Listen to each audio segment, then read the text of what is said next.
gestión, de docencia, la responsabilidad de la docencia por tanto de la gestión y también en la práctica empresarial. Así que tenéis la oportunidad en primera mano pues, de conocer una persona que se dedica a esto en todas sus facetas, con un amplísimo conocimiento del tema. Él va a charlar, como dije, durante un rato, porque la presentación, por cierto, le dije que apuntadas al tema de gobernanza en empresa familiar, por supuesto podemos ampliarlo a todo lo que queráis y cuando termine, en cualquier momento, lo podéis interrumpir después de hacer las preguntas que queráis, ¿correcto? No tenemos, ya dicho que no tenemos problema de tiempo, ni para terminar, que falta las 12, las 10, claro, yo sé que vosotros vais a terminar con vuestra inteligencia y habrán terminar cuanto antes, así sin ningún problema. Si os dejo con él, me decís que hablar y espero que lo podáis aprovechar.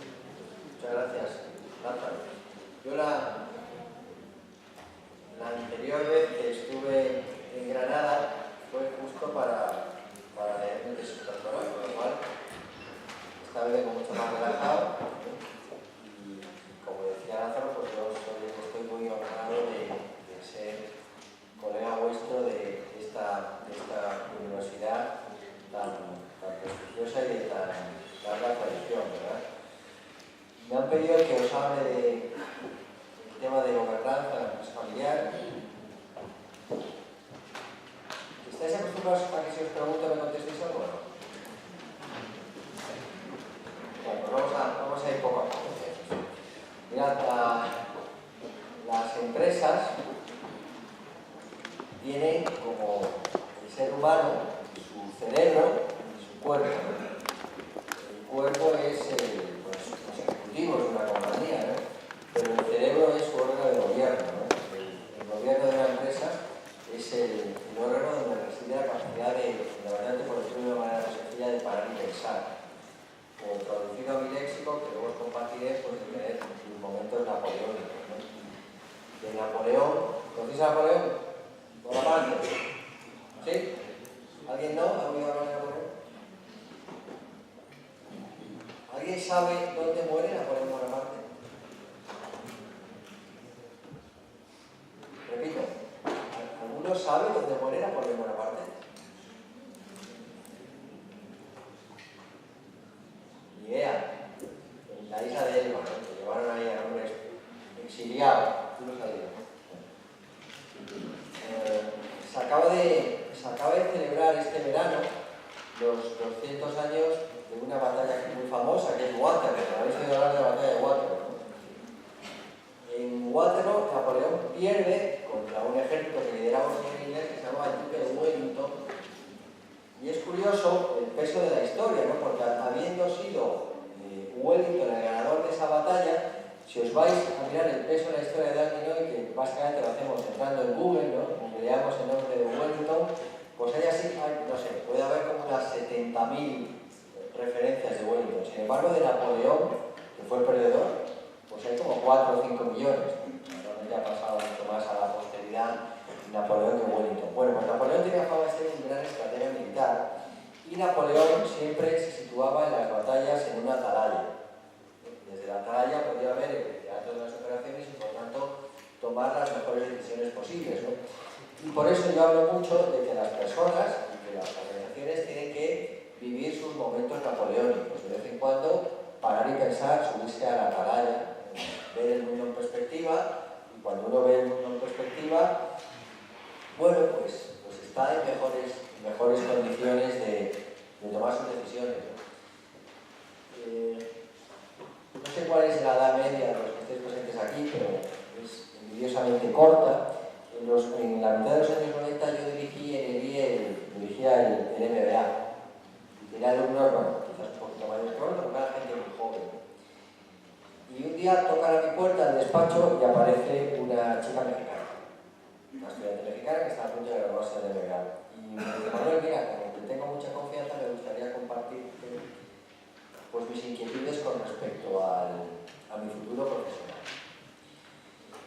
Y digo, oye, pues tú me dirás, la verdad que empezó con un torrente de ideas de lo que quería hacer cuando acabara el MBA, brutal, no paraba, entonces yo dije, para, mira, vamos a hacer una cosa, vamos a tomar un papel, un folio, vamos vamos a dividir ese folio en dos columnas, vida personal y vida profesional, y ahora, por favor, vete poniendo en cada columna lo que te gustaría hacer, ¿no? Por sintetizar mucho la cosa, en términos de vida personal, pues básicamente lo que quiero decir es que había una persona en México que la estaba esperando y que, bueno, pues que se planteaba pues, volver a México, casarse con esta persona, tener hijos y construir una familia. Pero en paralelo, en la parte profesional, me expresó su deseo enorme de... ella venía de una familia empresaria mexicana y me dijo que le apetecía mucho no irse a trabajar a la empresa familiar, sino desarrollar una carrera en una firma multinacional. Entonces yo dije, mira, tenemos que hacer un momento napoleónico, ¿no? Tenemos que parar a pensar. Entonces yo pregunté, ¿tú sabes lo que significa hacer carrera en una multinacional cuando entras con 27 años? Pues sí. Pues más o menos que cada 6 meses voy a tener que estar cambiando de destino, de país y de posición.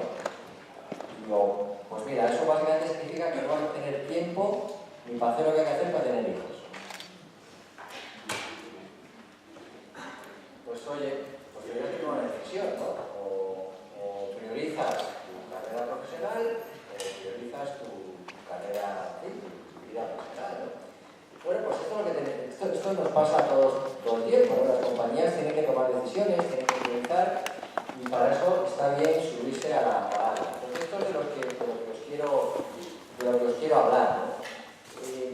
No sé muy bien las razones que nos llevan a coincidir en este día y en esta hora aquí, pero quería plantearos alguna cuestión al respecto. Primero, ¿alguno de vosotros viene de su familia, son empresarios? ¿Alguno viene de familia empresaria? Por favor, si no os importa levantar la mano. Bueno, pues a los que venís de familia empresaria esto os va a servir pues, para que se lo contéis a vuestros padres, a vuestras madres, a vuestros abuelos, a vuestras abuelas y que pongan en práctica muchas de las cosas que aquí vamos a contar. Entiendo que hay otra amplia mayoría que no venís de una familia empresaria, que podéis pensar, bueno, me levanto y me voy, y es una decisión que podéis libremente tomar, si os parece. Pero fijaos, si queréis, a ver, ¿cuántos queréis trabajar en una empresa privada? Cuando acabéis en la universidad. ¿Ninguno? Bueno, pues todos estos, los que están dando la mano en nada, no sé muy bien qué es para conocer, pero ahora intentaremos encarar. Bueno, pues los que queréis trabajar en una compañía tenéis que saber que aproximadamente el 80% de las empresas del mundo son familiares, ¿no? En España quizás un poquito menos, aunque si contamos algunos más. Por tanto, la probabilidad de que acabéis topando vuestra vida personal con una empresa familiar es grande. Pues si podéis aprovechar todo lo que os están contando en este seminario es interesante. Y en último, para los que no saben muy bien qué van a hacer, pues yo os diría que la vida es un cúmulo de oportunidades que uno aprovecha o desaprovecha. Entonces, bueno, pues estáis conociendo aquí a mucha gente, conocéis a los que venimos de este lado y estamos a vuestra disposición, vamos, no al menos en lo personal, para lo que queráis, ¿no? Igual dentro de 7 años os apetece ir por el Instituto de Empresa a hacer algo, me podéis escribir y decirme, oye Manuel, yo te conocí en una charla o no sé, o me estoy montando una compañía y pues mira, pues te escuché y me gustaría preguntarte algo, ¿no? En ese sentido, ahí os comparto con toda tranquilidad mi dirección de Twitter y el que la apetezca pues ponernos vinculados. Por cierto, sobre esto os quería hacer también alguna pregunta. ¿Cuántos tenéis cuenta en Facebook? No hay algo que tampoco levantamos, ¿no? O sea, yo ya empiezo a sospechar de la gente que no le está dando con la mano. ¿Cuántos tenéis cuenta en Twitter? Podéis tuitear esta conferencia, pero siempre pido lo mismo. Intentar ser lo más fieles posible a lo que digo, porque luego leo tweets que digo yo y que no me reconozco nada, ¿no? Entonces, bueno, pues si vais a poner Manuel Bermejo dijo, que me parece fantástico, pero que se parezca más o menos a lo que estamos diciendo, pero sentiros cómodos de seguirnos en Twitter y demás. ¿Cuántos tenéis cuenta en LinkedIn?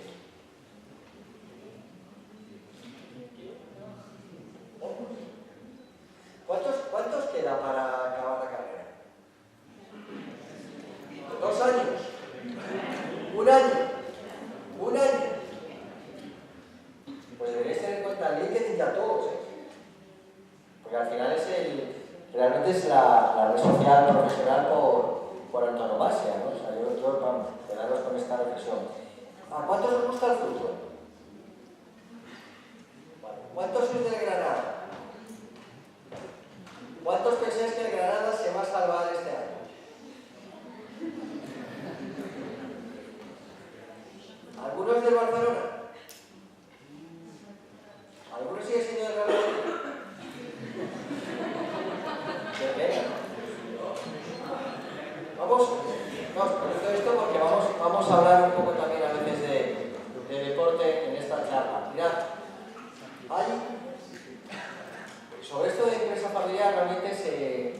se ha empezado a hablar de manera ordenada en los últimos 2 décadas, 3 décadas como mucho, ¿no? Por tanto, yo siempre suelo decir que a nuestros padres, a nuestros abuelos se les puede perdonar pues, cualquier error cometido porque realmente no había una base doctrinal, ni había consultoría, ni en la academia, ¿no? Entonces se les puede perdonar. A nosotros ya no. O sea, vosotros nacéis ya en una etapa en la cual hay mucha gente que habla de empresa familiar, hay mucha gente que asesora a empresas familiares de manera brillante, hay muchas tesis doctorales, más allá de la mía, en la que se trata temas de empresa familiar. En muchas universidades del mundo y en esta se aborda el tema de la empresa familiar. Por tanto, yo creo que ahora ya no hay excusa para que las compañías familiares no hagan bien sus cosas, ¿no? Una de las primeras contribuciones al ámbito de la empresa familiar es un modelo llamado los 3 círculos, en el cual básicamente lo que se viene a decir es que en una empresa familiar coexisten 3 planos: familia, propiedad y empresa, ¿vale? Uno que nace en el ámbito de una familia empresaria, los que sois de una familia empresaria, lo imagináis fácilmente, primero sois familia. Oye, mi padre, mi madre, mis 3 hermanos. Luego además, pues hay el sentido de propiedad, por la empresa el 50% de mi padre, el 50% de mi madre. O ya nos entregan acciones y es 40-40, lo que sea, 3-3-3, el resto de los hermanos, ¿no? Y luego está el último tema que es la empresa, ¿no? Y en la empresa un miembro de una familia puede tener dos funciones, una función directiva, una función en el órgano de gobierno. ¿Conocéis Zara? Que levante la mano quien no conozca a Zara. Aquí hemos conseguido por fin. Me ha costado. ¿De quién es Zara? De Amancio Ortega. Bueno, fundamentalmente estamos de acuerdo. ¿Qué es Amancio Ortega en Zara hoy?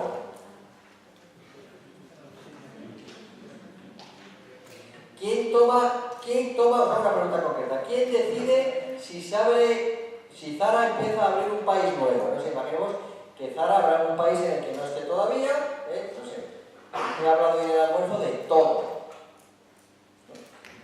delante del país africano donde no está Zara. ¿Quién toma la decisión de iniciar la operación de Zara en Togo? ¿Amancio Ortega? Ya no. He oído por ahí un ya no, es verdad, ya no. ¿Hace 10 años? Sí.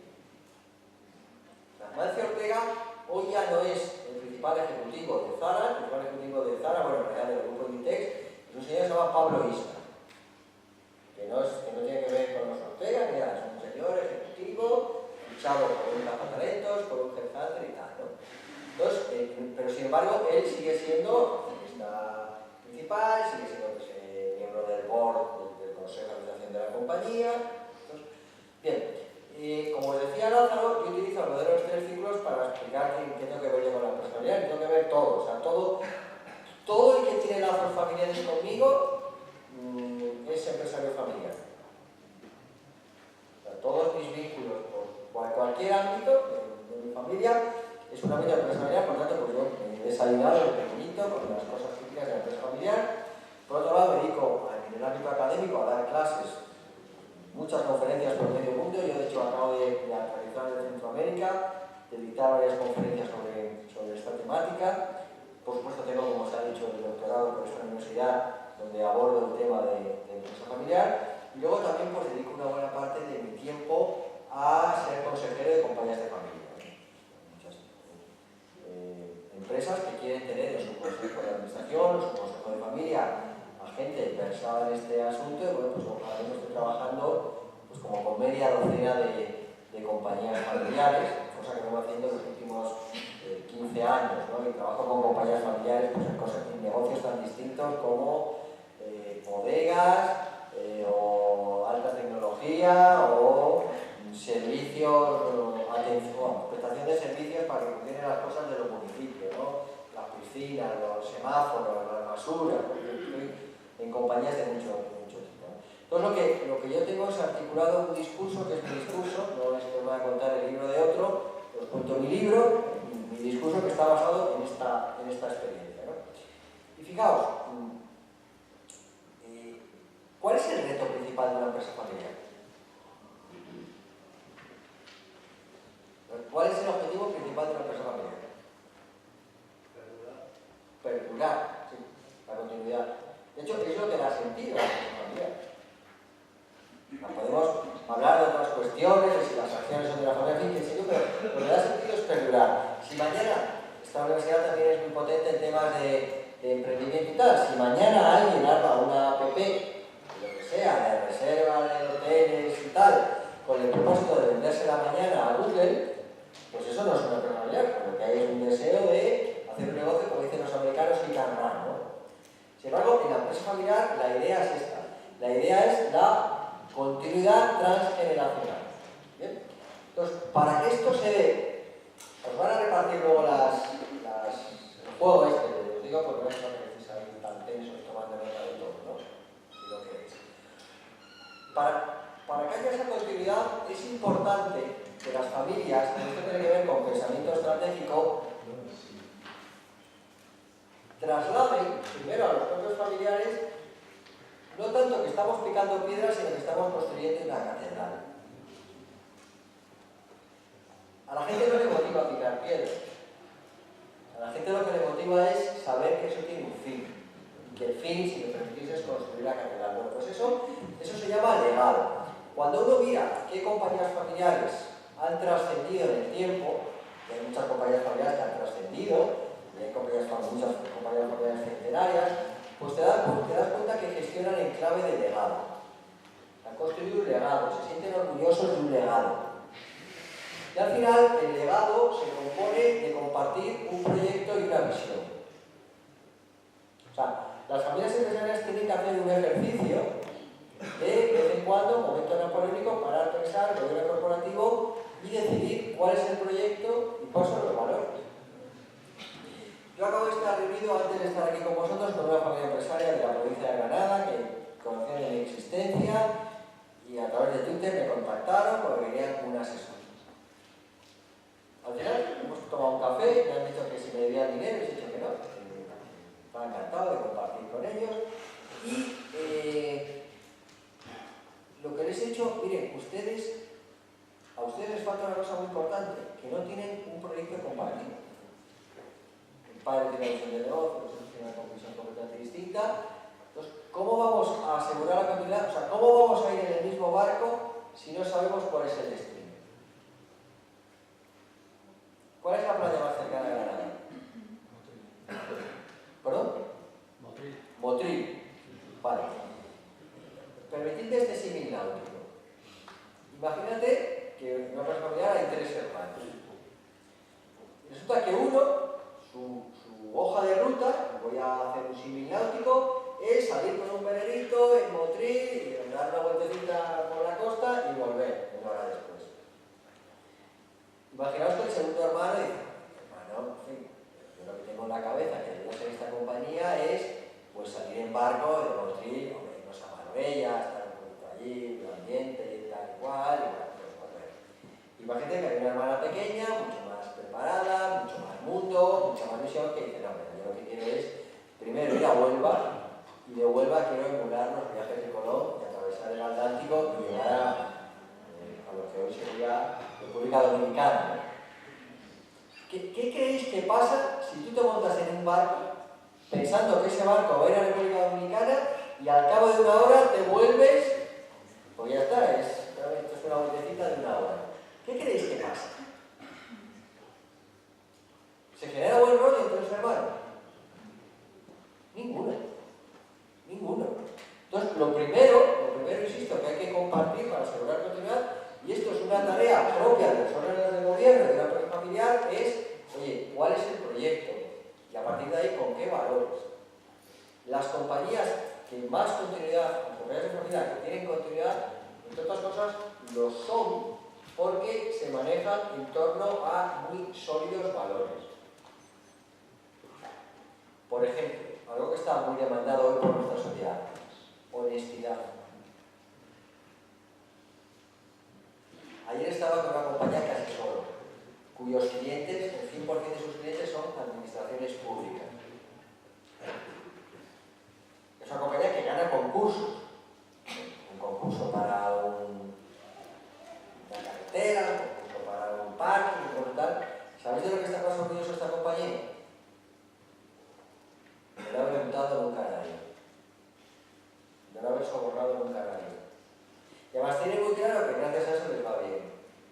quizás más lento, pero más seguro.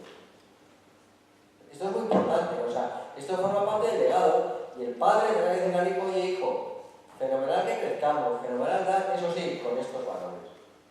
Y a su vez el hijo se lo tiene que trasladar a sus directivos. Oye, mira, fantástico crecer, fantástico la rentabilidad, fantástico tal, pero con estos valores. ¿Se me entiende? Podéis parar y preguntar, en fin, cuando queráis. Luego hay una realidad que no podemos obviar. Vivimos en una sociedad que, si me permitís, el juego de palabras es lo que yo denomino la sociedad del cambio. Yo bauticé a esto en un libro que escribí en el 2008, que se llama Hacia la empresa familiar líder, que publicó Pearson, los casi dueños hasta ahora del Financial Times. Y yo establecía esta tesis. ¿No? Vivimos en la sociedad del cambio, en la que, como digo, si me permitís el juego de palabras, lo que permanece es el cambio. O sea, vivimos en una sociedad en permanente cambio.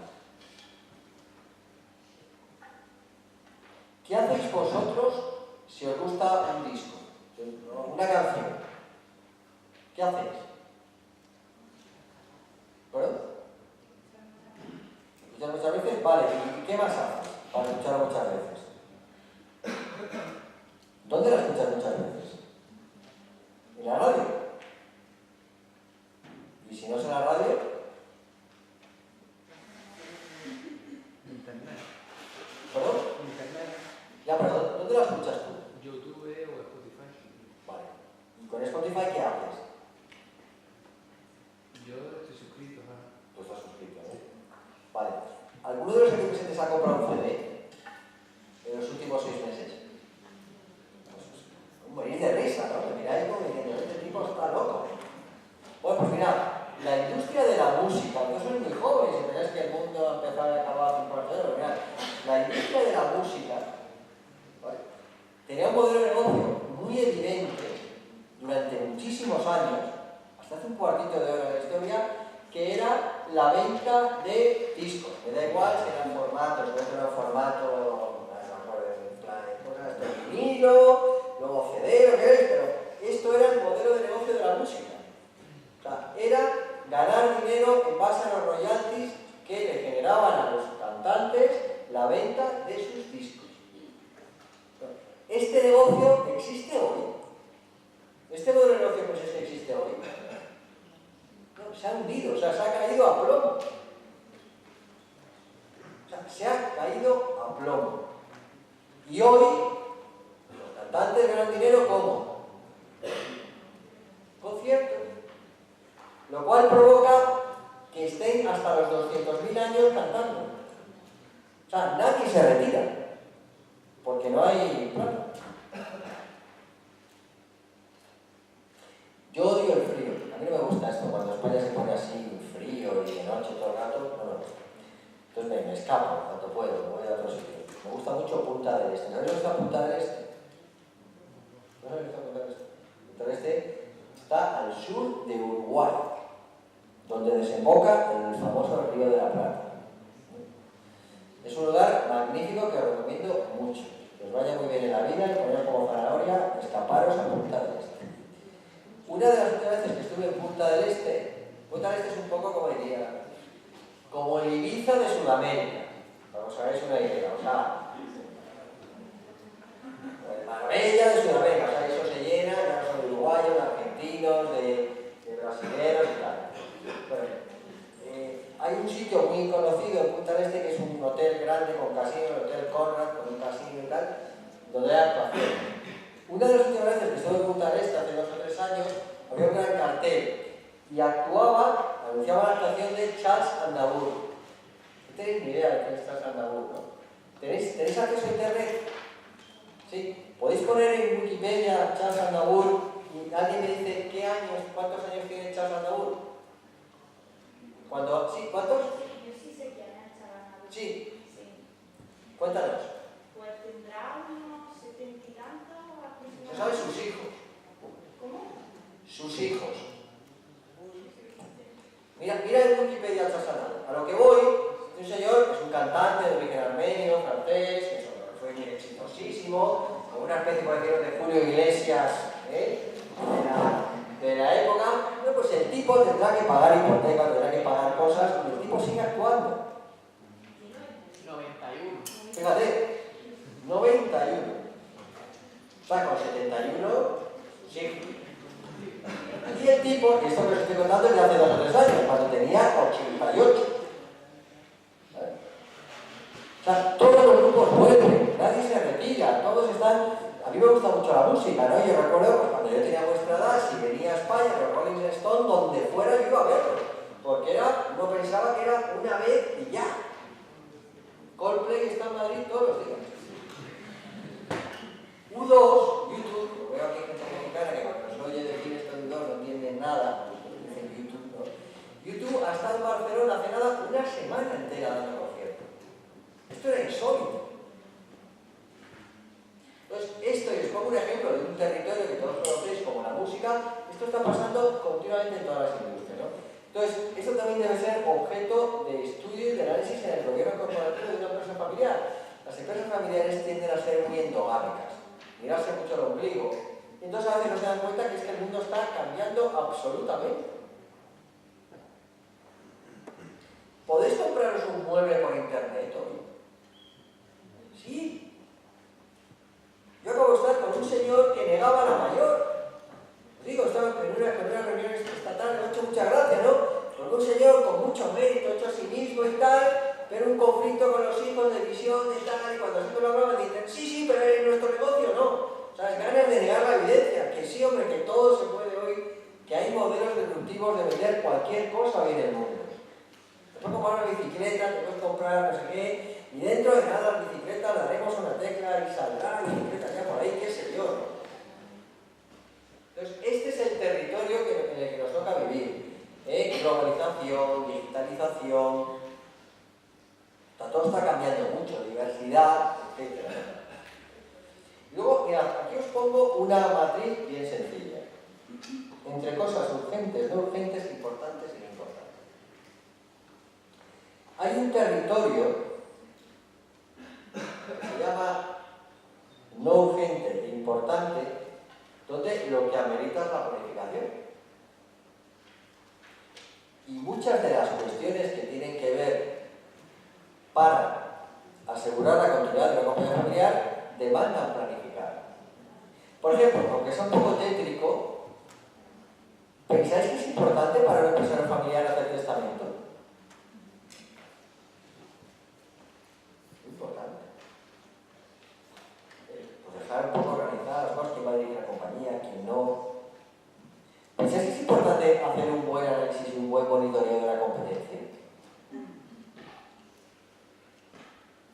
Pues estas son cuestiones centrales, ¿no? O sea, muchos de los fracasos de compañías de familia tienen que ver precisamente con la no atención a este conjunto de asuntos, ¿no? Que son no urgentes, pero muy importantes, y que al final debieran formar parte de la agenda estratégica de negocio y familia que tratar en el órgano de gobierno de cada familia. Evidentemente cada familia es distinta, no se puede politificar cuáles son los temas importantes no urgentes de cada negocio familiar, pero todos los tienen.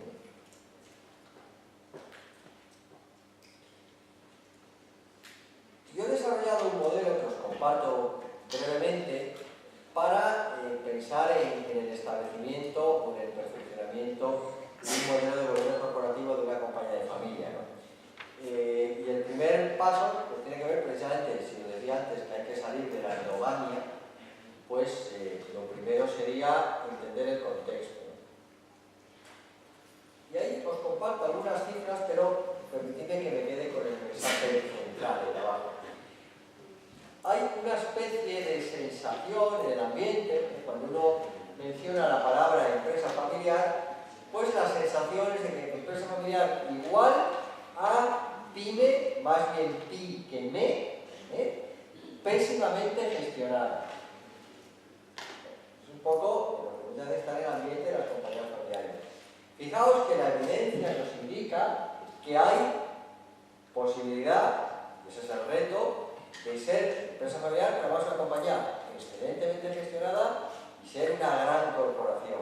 De hecho, pues como ahí resalto, hay un porcentaje muy grande de las grandes corporaciones del mundo que son familiares. Porque hay que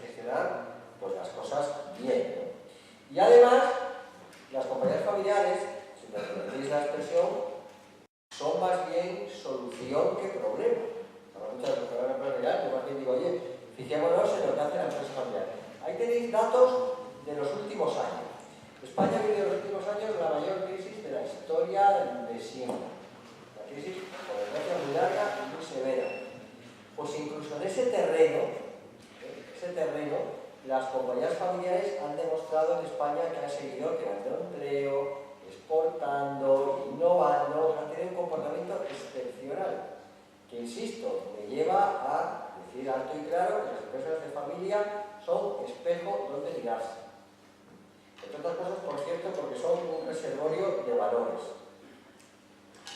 Y mirad, dado que estamos en un nuevo mundo, en un nuevo entorno, pues un nuevo entorno demanda nuevas estrategias. Esto os comparto aquí un informe hecho por unos expertos norteamericanos donde dice que en un porcentaje elevadísimo de empresas familiares en Estados Unidos, más del 80%, el gobierno corporativo, o sea, los miembros del consejo de los órganos de administración de una compañía de familia, la mayor parte son no familiares. Se habla mucho de la profesionalización, de la gestión de la empresa familiar, pero yo más bien pediría un esfuerzo adicional, que es también la profesionalización de los órganos de gobierno. Y se atribuye precisamente a este carácter de profesionalización de los órganos de gobierno una de las claves fundamentales de la continuidad de una empresa familiar. ¿Qué quiere decir esto? Os preguntaba antes del fútbol, dije que iba a hablar de deporte. Imagínate que tú eres el entrenador, tú eres Benítez, el entrenador del Real Madrid, a quien Dios guarde muchos años como entrenador del Real Madrid. Imaginaos que Benítez, no sé cuál es su familia, ni sé, esto me lo voy a inventar ahora, pero imaginaos que Benítez tiene un hijo con 20 años, lo estoy inventando todo, que juega al fútbol, delantero centro, un equipo de barrio, pero es malísimo, es un tuercebotas absoluto, ¿vale? ¿Qué os parecería que Benítez decidiera sentar a Cristiano Ronaldo para poner el titular en el Madrid a su hijo tuercebotas? ¿Qué os parecería? Que levante la mano a los que le parecería directamente un disparate. A todos nos parece un disparate. Todavía más gráfico es el ejemplo si hablamos de baloncesto. Imaginaos que Benítez tiene ese hijo de 20 años que ahora no es futbolista, le gusta el baloncesto, mide 1,71. Imaginaos que Benítez, en vez de al Real Madrid, entrenar a los Chicago Bulls y se empeña en que su hijo sea el pívot titular de los Chicago Bulls con 1,71 m. ¿Os pareció un disparate? Todos, ¿no? Mayúsculos. Bueno, entonces, ¿qué os parece que yo tenga un hijo que fuera torpísimo, un vago, un jeta, y de nombre director general de mi compañía o presidente del consejo de administración? ¿Os pareció un disparate? Absoluto. ¿Qué cabe esperar que va a ocurrir con esa compañía? Desastre. Cualquier cosa puede pasar, pero vamos, lo más normal es quiebra absoluta, vamos, desaparición. Mirad, esto es un artículo que publicó The Economist hace poco, donde también al hilo de estas cosas nuevas que están pasando en los sectores familiares, pues reclamaron la opinión de algunos expertos, sobre todo quien nos habla. Y especialmente les interesaba el caso del Corte Inglés. Todos conocéis el Corte Inglés, ¿no? ¿Alguien no conoce el Corte Inglés? No he vuelto a conseguir la hora aquí. El Corte Inglés es una compañía familiar, yo diría que hasta hace nada ultrafamiliar, o sea, 100% del accionariado de miembros de una familia. El Corte Inglés, y como esto es público, se puede hablar de ello, dio entrada, pues hace escasos meses, a un fondo catarí. ¿Vale? Oye, el 10% del Corte Inglés pertenece a unos cataríes. ¿Qué os parece esto? ¿Por qué hace esto el Corte Inglés? ¿A alguien se le ocurre? O sea, ¿a alguien se le ocurre por qué el Corte Inglés da entrada a un fondo catarí?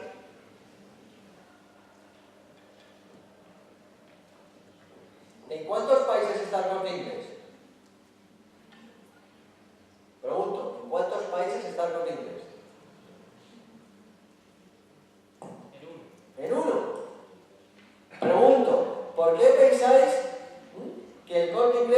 entrada un fondo catarí.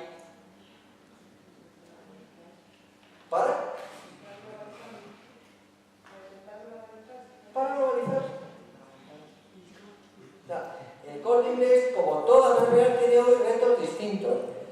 Tiene un reto evidente de globalización y para eso va a necesitar smart money. O sea, money, pero smart. Entonces da entrada precisamente a un fondo que está especializado en convertir compañías locales en globales. ¿Vale? Entonces esto me permite establecer una tesis, y aquí recojo una parte de un artículo que publiqué recientemente en América Economía, que es un medio muy seguido, una revista muy seguida en toda Latinoamérica. Yo hablo ya de la empresa familiar 3.0. O sea, de alguna manera hay compañías familiares a las que se les ha dicho mucho, y desde las cátedras de empresa familiar, como la organizadora de este evento, oye, hay que profesionalizarse, hay que desarrollar prácticas de empresarial. Y yo digo, sí, pero eso es protocolizarse, pero para mí eso es condición necesaria, pero no es suficiente. Hoy las compañías de familia tienen un reto enorme de gobierno, que es convertirse en compañías familiares 3.0.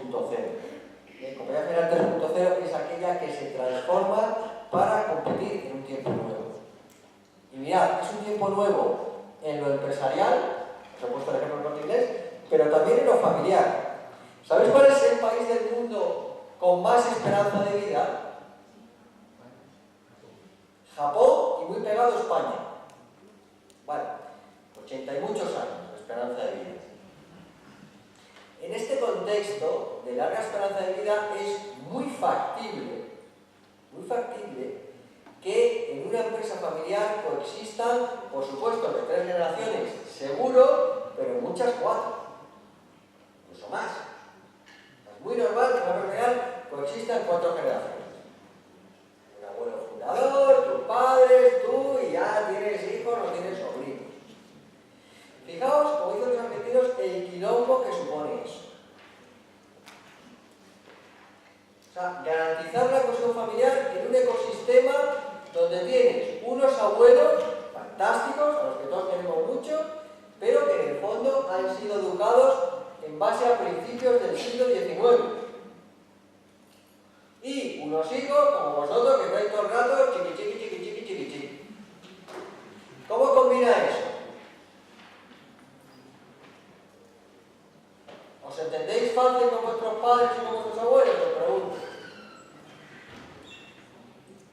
¿Cuántas veces os han reñido vuestros padres por estar pegados al puñetero dispositivo móvil? Continuamente, ¿no? Entonces, en el mundo de hoy demanda a las empresas familiares un esfuerzo de transformación muy grande, insisto, tanto por el lado familiar, hay una enorme diversidad, como por el lado empresarial.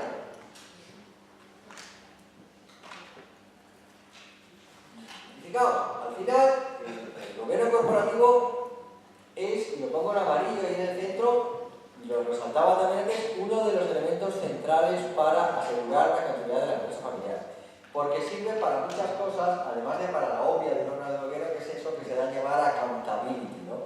O sea, desde el órgano de gobierno se tienen que transmitir a la sociedad las cuentas de la compañía, y es lógico pedir que las cuentas, pues, de alguna manera, reflejen los estados reales de la compañía. Hacer lo contrario se llama manipulación contable y está mal hecho, no se debe hacer, ¿vale? Pero esto es condición necesaria, pero no es suficiente. Además, el órgano de gobierno de la empresa familiar sirve para que los miembros de la familia puedan compartir de manera transparente sus expectativas. Digan, pues oye, me apetece seguir continuar la empresa familiar. A mí no me apetece, yo quiero ser piloto de carrera, yo quiero ser bailarín, yo quiero ser cocinero. Que cada cual pueda expresar sus expectativas y en base a eso, pues construir ese proyecto y esos valores. Es muy importante. El órgano de gobierno también sirve para eso que yo os contaba antes, de salir en barquito, pues para establecer cuál va a ser la hoja de ruta. Oye, vamos a ver si viene una vueltecita por Motril, por la costa de Motril y nos volvemos, o queremos cruzar el Atlántico, o queremos llegar a Marbella. Y una vez definida la hoja de ruta, sirve también para monitorear cómo estamos haciendo eso. Pues insisto, hoy toda persona para garantizar en la mejor medida de lo posible precisamente su continuidad transgeneracional, establezcan eficaces órganos de gobierno. El segundo paso que os quería comentar es la singularidad de la organización. Fijaos, cada compañía familiar es un mundo que al final los accionistas marcan estilo. Cada uno, y en esta ocasión la expresión común del castellano, cada uno de su padre y su madre, pues cobra especial vigencia, ¿no? Lo que sí tengo muy claro es que las compañías familiares latinas, nosotros somos latinos, de origen latino, son doblemente singulares, por familiares y por latinos. Hay singularidades que mal gestionadas suponen lo que yo llamo anclas al desarrollo. Por ejemplo, una mezcla mal entendida de roles, una falta de comunicación, que es muy típica de las empresas familiares latinas, que no les gusta realmente hablar de las cosas en serias, así a cañón. Intereses enfrentados. Os pongo un ejemplo bien sencillo. Cuando en una compañía familiar se trasladan a la empresa metodologías de gestión de la familia, es un desastre. Por ejemplo, una herramienta muy típica de gestión de la familia es la simetría. Un padre, pues nosotros, ¿no? Pues normalmente gestiona a sus hijos con simetría, pues a todos les da la misma educación, a lo que se muestra lo contrario, ¿no? Incluso cuando los niños eran de otra manera, les vestíamos igual.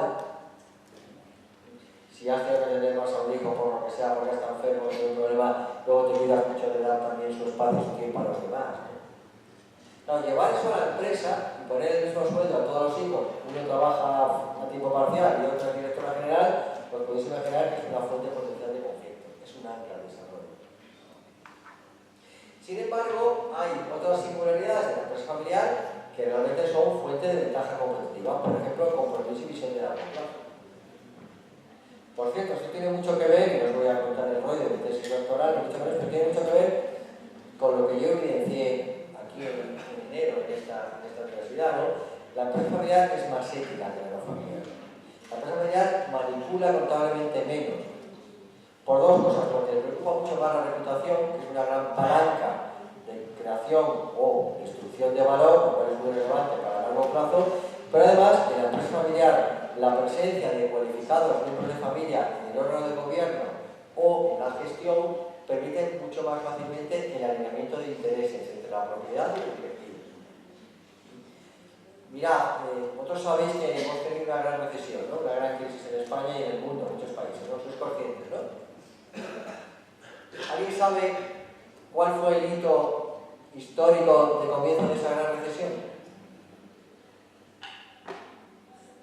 La quiebra de Lehman Brothers.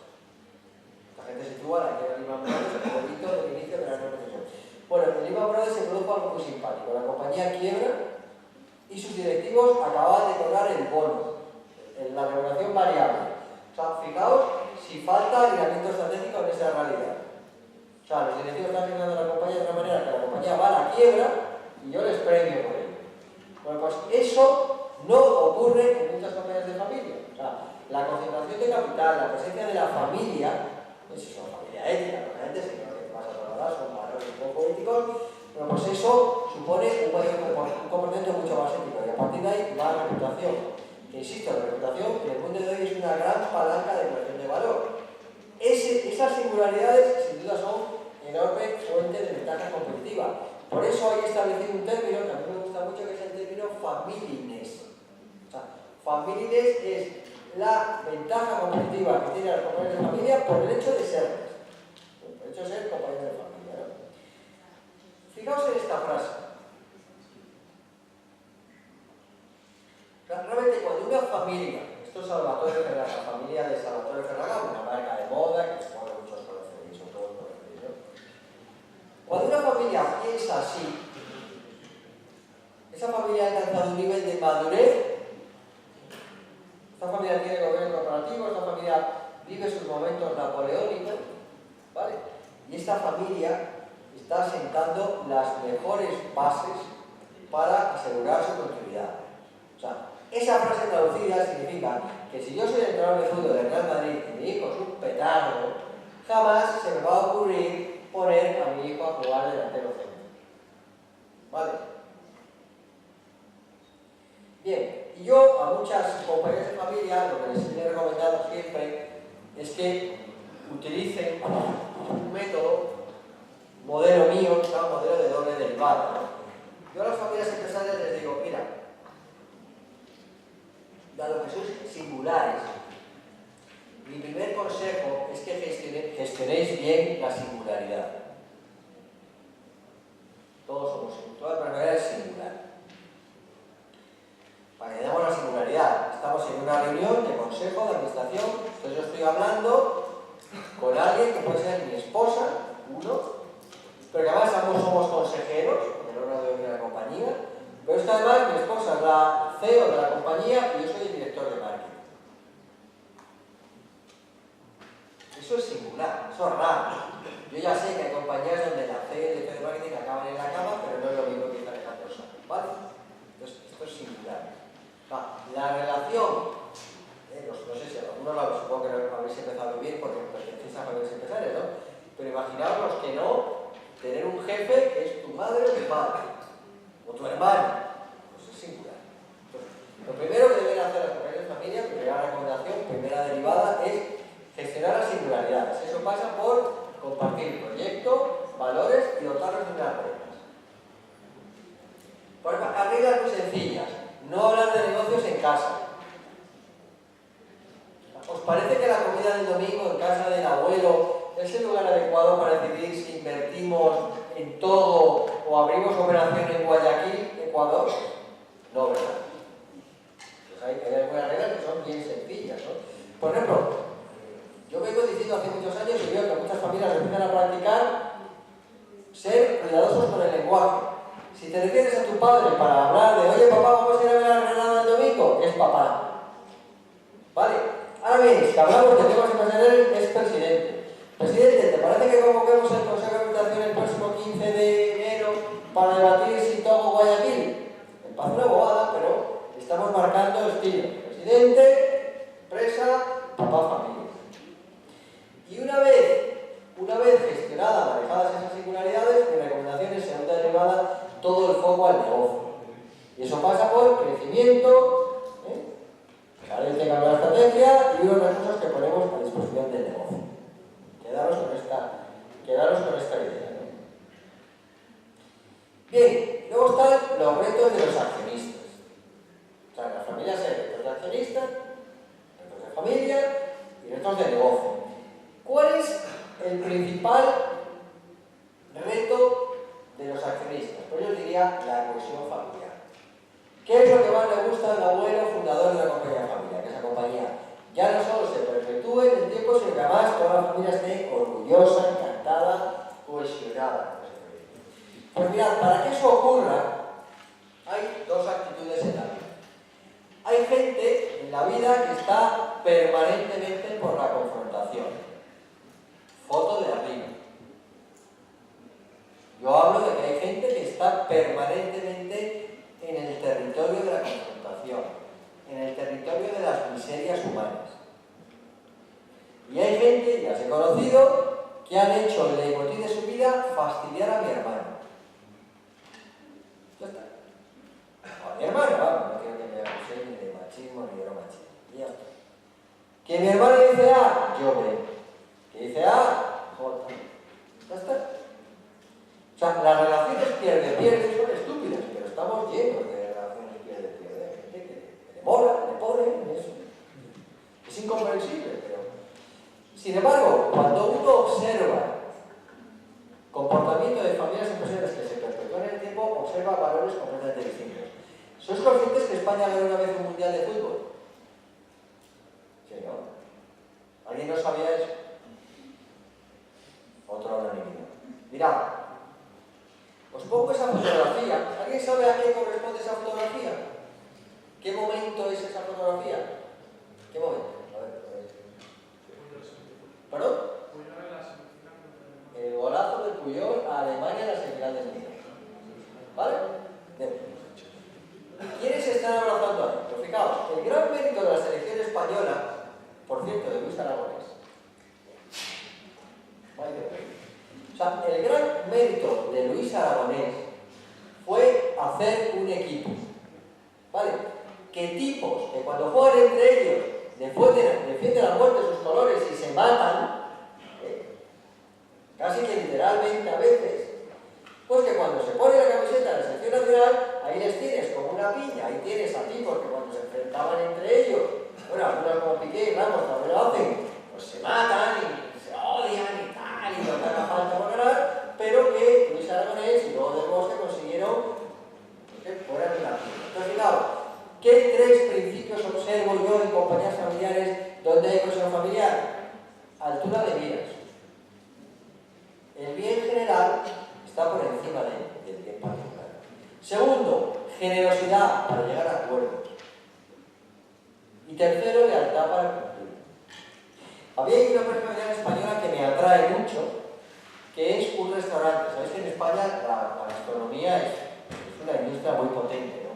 España este año va a batir un récord en turistas, nos vamos a acercar a 70 millones de visitantes, siendo un país de 45 millones, y aproximadamente el 10% de los turistas que vienen a España declaran que lo hacen por su gastronomía. Bien, pues hay un restaurante español que ha sido elegido en los últimos 3 años 2 veces el mejor restaurante del mundo. ¿Sabéis cuál es? ¿Alguien sabe cuál es? Bueno, se llama El Cerler de Can Roca. Es una familia catalana, como Roca, Verona. Este restaurante ha sido elegido, por supuesto tiene 3 o 4, qué sé yo, estrellas Michelin, pero además ha sido elegido 2 veces en los últimos 3 años el mejor restaurante del mundo, y la vez que no quedó primero, quedó segundo. Estos son los Messis de la cocina mundial. ¿Vale? Bueno, pues ellos cuentan una historia que a mí me apasiona. Siempre dicen, somos un triángulo equilátero. ¿Recordáis lo que era el triángulo equilátero, no? O sea, somos 3, y en vez de pelearnos como idiotas por querer ser el jefe, los 3, cosa que sería absurda, hemos establecido un sistema en el cual cada uno se encarga de lo que aporta valor, de lo que le gusta, de lo que le da pasión. Y uno se encarga, qué sé yo, de los vinos, el otro de los postres y el otro de los salados. Me estoy inventando con algo parecido a esto, ¿no? Bueno, pues eso es actuar con altura de miras, con generosidad y con lealtad, en vez de estar empeñado en yo también quiero ser entrepreneur igual que mi hermana. Joder, qué coñazo de tío. Eso es horroroso, con perdón de la expresión. Y mirad, si os soy sincero, el modelo de gobierno corporativo que ha funcionado durante años y años en España y en el mundo es el modelo Rey Sol. ¿Habéis estudiado la historia que había un señor francés que era el Rey Sol, no? ¿Cómo acabó esto? ¿No? Bueno, ¿qué es el modelo Rey Sol? Pues como acá hay gente mexicana, me voy a permitir una expresión mexicana, un modelo en el cual hay un mero y ya está, se acabó. ¿Se entiende lo que es el mero? Sí, ¿no? Ya está, el mero. Florentino, ¿qué se hace en el Real Madrid? Ya está, lo que le da ganas a este tío, y ya, punto, pues le ha puesto la pasta, y ya se acabó. Entonces, ¿cuál es el problema del modelo Rey Sol? Funciona, ya ha funcionado fenomenal. ¿Cuál es el modelo? ¿Cuál es el fallo de este modelo? A ver. ¿Cómo se llama? ¿Sí? ¿Perdón? Sara, a ver, ¿tú cuál crees que es el inconveniente de un modelo en el que el gobierno corporativo, en el que una compañía depende de un ser humano? ¿Que no? Esto lo de menos, da igual, yo soy muy listo y ya está. Te hago otra pregunta, ¿cuál es el propósito de una empresa familiar? ¿Continuidad? Continuidad transgeneracional, ¿no? ¿Cuál es entonces el problema de una compañía que depende de un tipo o una tipa, que aunque sea inteligentísimo y tal? ¿Perdón? Claro, el día que no está, nos hemos quedado sin empresa. Os he puesto antes un ejemplo. Zara, Inditex. El hecho de que Amancio Ortega ya no está al frente de Inditex, hombre, vive, digo, para Dios de los últimos años, pero él ya no está dirigiendo Inditex, la compañía sigue funcionando. Es más, acaban de dar sus mejores resultados en la historia. Han trascendido al señor Ortega. ¿Sabéis cuál es la compañía más admirada del mundo?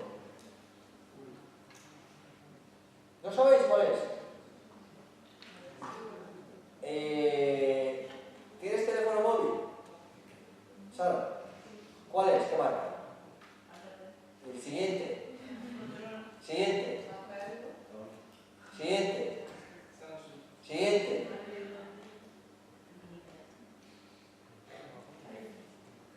¿Perdón? ¿Quién hace iPhone? ¿Quién hace iPhone? Apple. Apple es la compañía más admirada del mundo, no porque lo diga yo. Hay un ranking que hace Fortune, la revista Fortune también hace mucho ranking. Bueno, la revista Fortune hace un ranking de las compañías más admiradas del mundo, además es un ranking que se sigue mucho porque quienes votan son los propios directivos, ¿no? Bueno, pues, ¿quién era Apple? Si digo Apple, ¿a qué os evoca? A Steve Jobs. De hecho, todo el mundo decía, Apple es Steve Jobs, el día que falte Steve Jobs, por desgracia, ley natural, Steve Jobs ya no está entre nosotros. Apple acaba de reportar las cifras de ventas más grandes de la historia del capitalismo. O sea, ninguna compañía ha vendido más que Apple en el 2015. Y ya no está Steve Jobs. O sea, si toda tu ventaja competitiva reside en un ser humano, insisto, por muy inteligente, competente, trabajador que sea, tú no vas a poder asegurar la continuidad. Quedaros también con esta idea. Y voy a ir acabando. Fijaos, retos de negocio. El principal reto de negocio de una compañía familiar es crecer. Y además es importante, y vais a escuchar una frase que os puede parecer demasiado pragmática, en la vida, cuanto más ceros somos capaces de agregar a la derecha, mejor nos va a ir. ¿Se entiende? ¿No? ¿Estamos claros? ¿Estáis de acuerdo? Bueno. Si una compañía de un señor, creas un matrimonio, por ser lo más democrático, papá y mamá crean una empresa y se llevan 100.000 euros a casa, entre salario, dividendo y tal. ¿Está bien? Os pregunto. ¿Os gustaría ese modelo? Pregunto, que levante la mano que le gustaría ganar 100.000 euros cuando acabe la universidad. Hemos conseguido la unanimidad de votos. Bien. Ahora bien, imaginaos que el negocio no crece. Sigue siendo 100.000 euros, pero ahora ya han crecido los niños y ya son 5. 3 hijos, papá y mamá. 100.000, 5, ¿qué os parece? La cosa se empieza... Bueno, ya, en cuanto aparece la tercera generación, 17, chao. Esto me lleva a una reflexión bastante obvia, ¿no? Parece evidente que un reto de una familia empresaria es que el crecimiento del negocio al menos supere la tasa de crecimiento de la familia. Bueno, y esto se produce, y esto es un momento napoleónico, cuando una compañía tiene la suerte, la habilidad o la inteligencia de poner siempre al frente a un líder emprendedor por generación. Cuando esto ocurre, en todo momento hay realmente un aporte de valor por parte de ese líder.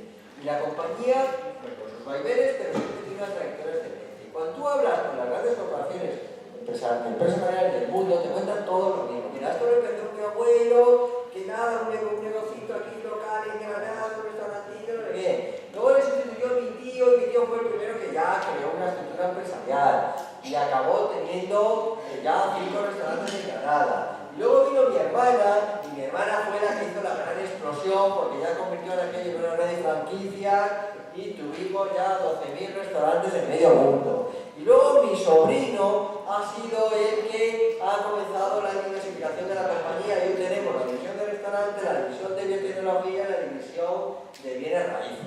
O sea, cada líder emprendedor ha aportado valor real. Y para que se me entienda bien, quiero distinguir muy bien lo que yo entiendo por líder emprendedor, que es el visionario que anticipa el cambio, que ve nuevas oportunidades de negocio, que en definitiva asegura la continuidad. Pero el gestor está muy bien, pero simplemente el gestor es el que gestiona el presupuesto del año.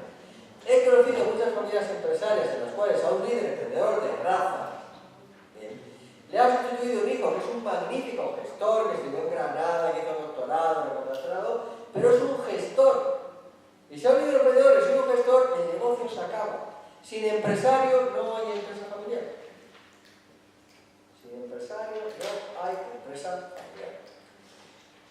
El último punto, que lo paso muy rápido, simplemente un apunte. Como parte del proceso de establecimiento del gobierno corporativo, sugiero firmemente a las compañías de familia que se asesoren, que busquen expertos en gobierno corporativo de la empresa familiar. Dicho esto, paso a mis conclusiones y acabamos.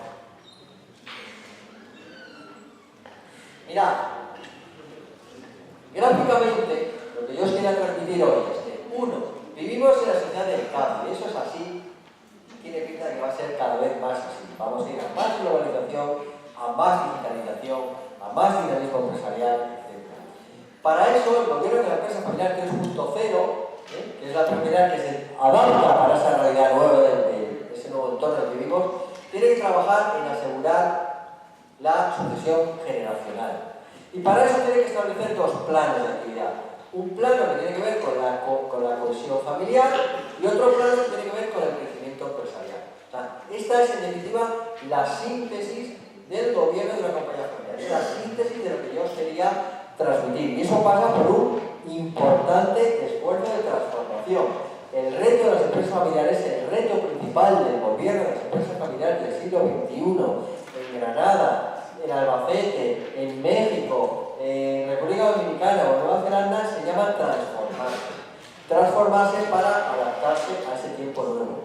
Y eso pasa por establecer momentos de apoyo. Para y piensa. Hay que de vez en cuando elevarse. Imaginaos que uno está ahí abajo de ese bosque. Si estás abajo de ese bosque, no sabes si hay río. Si no hay río, normalmente vas a acabar en el río porque no ves nada. O sea, de vez en cuando te tienes que parar, pensar, elevarte, subirte como hacen los aviones a 10.000 pies, a 10.000 metros de altura, 30.000 pies, y desde ahí observar lo que está pasando.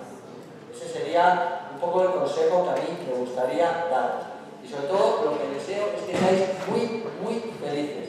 Os dejo mis datos por si queréis seguir en contacto y muchísimas gracias por vuestra atención. Un placer.